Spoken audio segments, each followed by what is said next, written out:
Livro Diálogo com as Sombras, segundo capítulo, o intelectual. Nem sempre é materialista. A escala cromática aqui é ampla e variada. Encontramo-los de todos os feitios, variedades e tendências, aos descrentes, indiferentes, materialistas, espiritualistas, religiosos ou não. Foram escritores, sacerdotes, artistas, poetas, médicos, advogados, nobres, ricos, pobres. Quase sempre se deixaram dominar por invencível vaidade, fracassando na provação da inteligência, no binômio cérebro-coração, no qual o homem deve buscar equilíbrio. Deixaram disparar na frente um dos componentes em sacrifício do outro. Brilhantes, demoraram-se na doce e venenosa contemplação narcisistas da própria inteligência, fascinados pelos seus mecanismos, sua engenhosidade e os belos pensamentos que produzem. Julgam-se geniais e muitas vezes o são mesmos. São bons argumentadores e, quando movidos para objetivos bem definidos, tornam-se verdadeiramente difíceis de serem despertados, pois se acham solidamente convencidos do poder e da força das suas próprias fantasias, suas doutrinas, seu sofisma e suas autojustificações. Vemo-los, às vezes, nas condições de sacerdotes, também como exímios criadores de tais sofismas. Estudaram profundamente os evangelhos e a teologia ortodoxa. Levaram os seus filósofos, escreveram tratados, pregaram sermões, belíssimos do ponto de vista literário, e tanto consolidaram suas construções que acabaram acreditando nelas. São estes que constituem o diálogo mais difícil para o doutrinador. Não se exaltam, nem dão murros, parecem mesmo suaves e tranquilos. Têm respostas prontas e engenhosas para tudo. Fazem perguntas bem formuladas, procurando confundir para desavorar o interlocutor.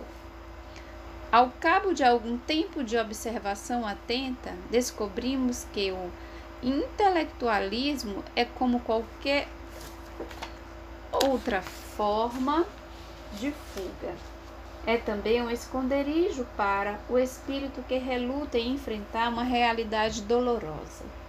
Se conseguirmos restabelecer o vínculo que sempre deverá existir entre cabeça e coração, estaremos a caminho de ajudá-lo. Narrarei um caso prático para ilustrar o que desejo dizer com isso. O companheiro apresentou-se irônico e aparentemente muito seguro de si. É culto, inteligente, bom sofista, versador em filosofia, em teologia e até mesmo nos textos evangélicos, que cita com a maior facilidade e propriedade. Conversamos longamente e ele não perde oportunidade de ridicularizar-me ante minha pobreza intelectual e cultural. No momento de incógnita irritação, chama-me de débil mental e idiota, mas logo se contém ao ser repreendido por um companheiro desencarnado de mais elevada hierarquia, como depois verificamos. Mesmo com a voz pausada, deixa escapar suas terríveis ameaças, dizendo que nosso barco vai virar e seremos empurrados para o fundo, com o barco e tudo. Dessa vez ele diz: não vai ser fácil, você vai cair do galho, macaco. Segundo diz, há muito me segue e tem vontade de dizer algumas verdades na minha cara, porque ainda tenho muito do homem velho, com o que concordo plenamente. Não sabe porque não as diz, pois está certo de que, se isso acontecesse naquela mesma noite, o grupo estaria liquidado. Está certamente sentindo os controles do médium. Fala de servo que me vem fazendo, mas até mesmo nas minhas atividades profissionais.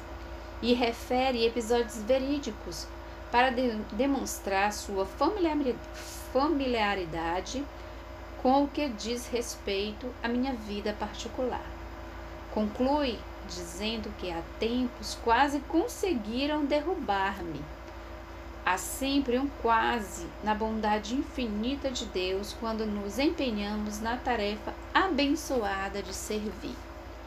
Ao cabo de longa conversa, despede-se, algo sonolento, mas firme nas suas convicções. Oro por ele durante toda a semana e na reunião seguinte ele volta. Não está mais tão irônico e seguro de si como da primeira vez. Perdeu a aparente serenidade, revelando-se profundamente irritado, furioso mesmo, ameaçador, agressivo, impaciente. Deve-se por causa da perda do valoroso companheiro que na semana anterior o advertiria quando me chamou de débil mental, e que, com a graça de Deus, conseguimos despertar. Declara-se um líder e que, se eu tivesse visão espiritual, veria que todos os seus companheiros estão ali, atrás dele, como um bloco, estão prontos e dispostos a desencadear a luta. As ameaças são terríveis, mas sinto-o mais desesperado do que rancoroso. Diz que transpusemos todas as barreiras e que é preciso um basta. Enquanto conversamos, outro médium do grupo avisa-me que ouve bimbalhar de sinos e em seguida sons de órgão. Ele também ouve, mas recusa-se a reconhecer a situação que, obviamente, teme e insiste em retomar o debate filosófico-religioso. É a fuga desesperada ante toda e qualquer aproximação da emoção que não seja o frio jogo de palavras a que está habituado e que o anestesia espiritualmente.